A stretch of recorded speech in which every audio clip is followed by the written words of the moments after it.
une femme mariée vient au secours de sa voisine et l'aide à accoucher chez elle, avant de découvrir que le père de l'enfant est son propre mari. Sarah Harper connaissait Erika Vernon depuis plus de 6 ans. Les Vernon avaient emménagé à côté de chez elle la même semaine que Sarah et son mari Kieran. Les deux couples étaient jeunes mariés et ils s'étaient liés d'amitié. Mais après 1 an ou 2, Sarah a réalisé que les Vernon avaient des problèmes. Lesté Vernon semblait être jaloux et suspicieux et faisait de la vie de sa pauvre femme un véritable enfer. Sarah a pitié d'Erika, qui est aussi fidèle à son mari qu'elle l'est à Kieran, du moins si est ce que Sarah pense. Les choses deviennent de plus en plus désagréables au fil du temps et les disputes d'à côté sont devenues de plus en plus fréquentes. Les deux couples ont donc cessé de sortir ensemble. Sarah voyait souvent Erika pleurer et être malheureuse, et même si Lesté était toujours agréable et poli avec Sarah, il ne lui donnait jamais l'occasion de prendre la défense de son amie. Un jour, Sarah a rencontré Lesté au supermarché et a décidé de prendre le taureau par les cornes. Lesté, dit-elle prudemment, je sais que ce ne sont pas mes affaires, mais je déteste vous voir si malheureux tous les deux. Avez-vous pensé à une thérapie de couple? Erika vous aime tellement. Lesté l'a regardé un long moment, puis il a dit, écoute, Sarah, si j'étais toi, je ne défendrais pas Erika. Tu penses qu'elle est ton amie, mais elle ne l'est pas. Et sur ce, Lesté a tourné le dos et est parti.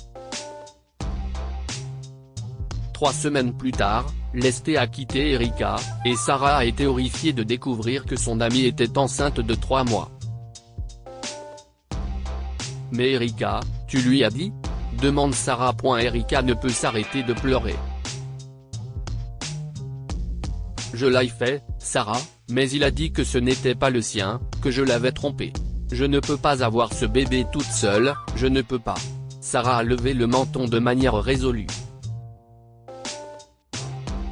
Tu ne le seras pas. Je te le promets.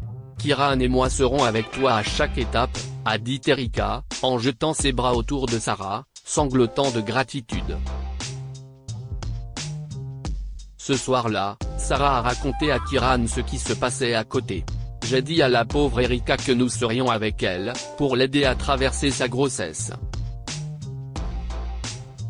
Kieran n'a pas l'air très heureux.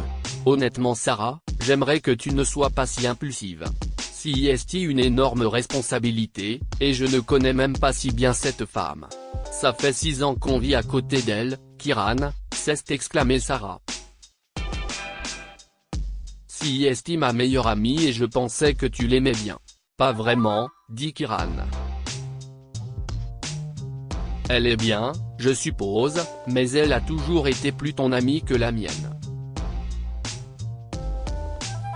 Oh chérie, dit tendrement Sarah, en enlaçant son mari et en l'embrassant. Sois gentil avec cette pauvre fille, elle n'a personne. Astucieusement, Sarah mordit le côté du cou de son mari, à un endroit sensible qu'il appelle sa bosse de la chance. Petite coquine, grogne Kieran.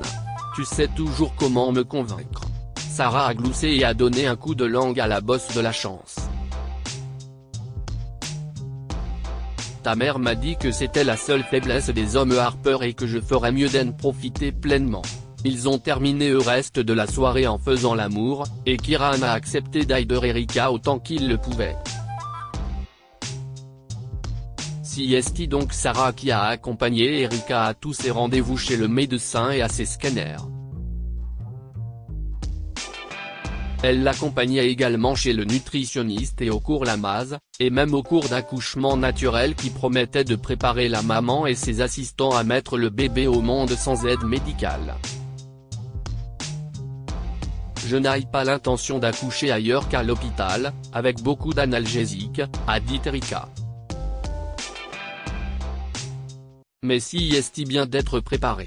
Et c'était une bonne chose, car un après-midi, Erika a téléphoné à Sarah, haletante. Sarah, je crois que si est le moment, cesse-t-elle écrier. Sarah se précipite immédiatement et est choquée de trouver son amie dans une mare de liquide. Tu as perdu les os, a crié Sarah. J'appelle l'hôpital. L'hôpital l'a informé qu'il faudrait au moins une demi-heure, voire plus, avant que l'ambulance ne puisse les rejoindre, alors Sarah a installé Erika aussi confortablement que possible. Elle a remarqué que les contractions d'Erika étaient de plus en plus rapprochées. Elle a jeté un coup d'œil et a vu avec horreur que la tête du bébé sortait. « Erika » a-t-elle crié, « le bébé arrive. » « Il ne peut pas » cria Erika, s'agrippant à son ventre. « Si est-il censé prendre des heures ?»« Eh bien, » dit Sarah. « Prêt ou pas, il est en route. » Et elle a couru chercher de l'eau chaude, une couverture chaude, des ciseaux et de la corde. S'agenouillant près des genoux écartés d'Erika, Sarah l'encouragea à pousser.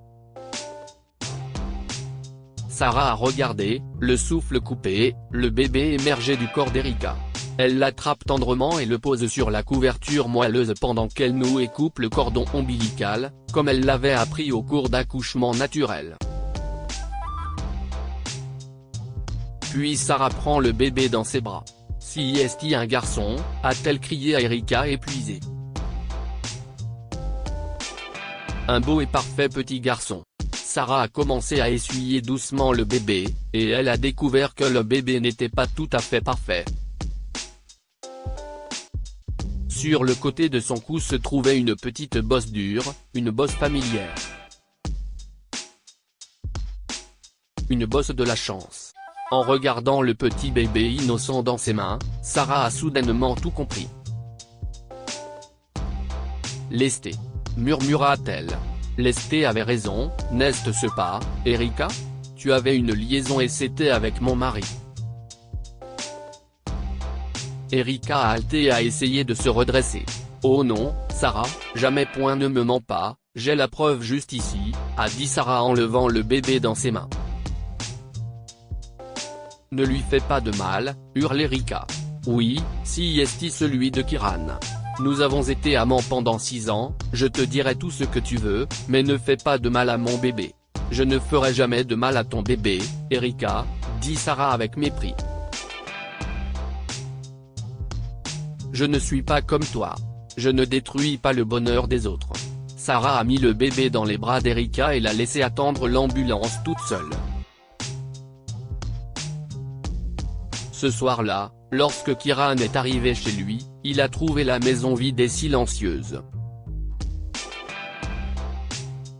Sarah l'a quitté sans un mot et a demandé le divorce. Il lui a fallu beaucoup de temps pour réapprendre à faire confiance, mais quelques années plus tard, Sarah a rencontré un homme merveilleux et s'est remariée. Elle est une femme heureuse, et elle et son mari attendent maintenant leur 2e enfant. Que pouvons-nous apprendre de cette histoire? Parfois, les personnes en qui nous avons le plus confiance sont celles qui nous trahissent. Sarah n'aurait jamais imaginé que sa meilleure amie et son mari la trahissaient.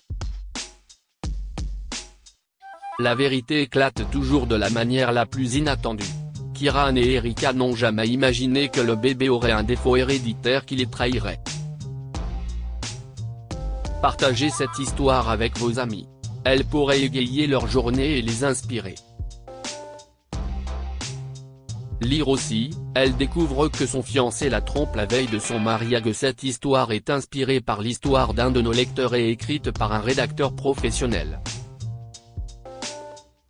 Toute ressemblance avec de véritables noms ou lieux est une pure coïncidence. Toutes les images sont utilisées uniquement à des fins d'illustration. Partagez votre histoire avec nous. Elle changera peut-être la vie de quelqu'un. Si vous souhaitez partager votre histoire, envoyez-nous un mail à info@amomama. Abonnez-vous à Amomama sur Google News.